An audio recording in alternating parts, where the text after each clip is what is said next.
বিজেপির কিছু নেতা, বাংলার অথবা সর্বভারতীয় বিজেপি, তারা বিহারের সঙ্গে বাংলাকে রিলেট করে এরপর বাংলা এই ধরনের একটা ন্যারেটিভ তৈরি করতে চাইছেন।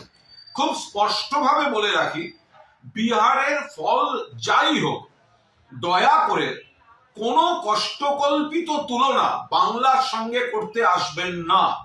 বিহারের ফলাফলের বিন্দুমাত্র প্রভাব বাংলায় পড়বে না। আপনারা এসআইআর বা এই ধরনের যা ইচ্ছা চক্রান্ত করতে পারেন, তার মোকাবিলা মমতা ব্যানার্জির নেতৃত্বে অভিষেক ব্যানার্জির সেনাপতিত্ব হবে। কিন্তু বাংলার রাজনীতির ফ্যাক্টরগুলি সম্পূর্ণ আলাদা।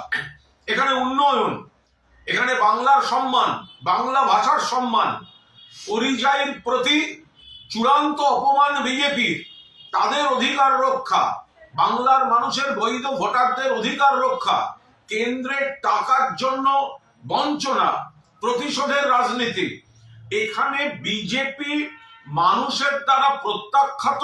আর শীত গ্রীষ্ম বর্ষা মমতা বন্দ্যোপাধ্যায় ভরসা, যার উন্নয়নের মডেল অন্যান্য রাজ্যকে অনুসরণ বা অনুকরণ করতে হয়।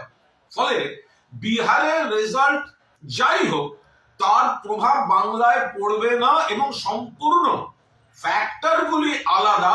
এখানে তৃণমূল মানুষের বন্ধু এবং বিজেপি বঞ্চনা, উপেক্ষা, অপমান, অস্তিত্বের সংকট তৈরি করে দেওয়ার জন্য বিজেপি এখানে শত্রু।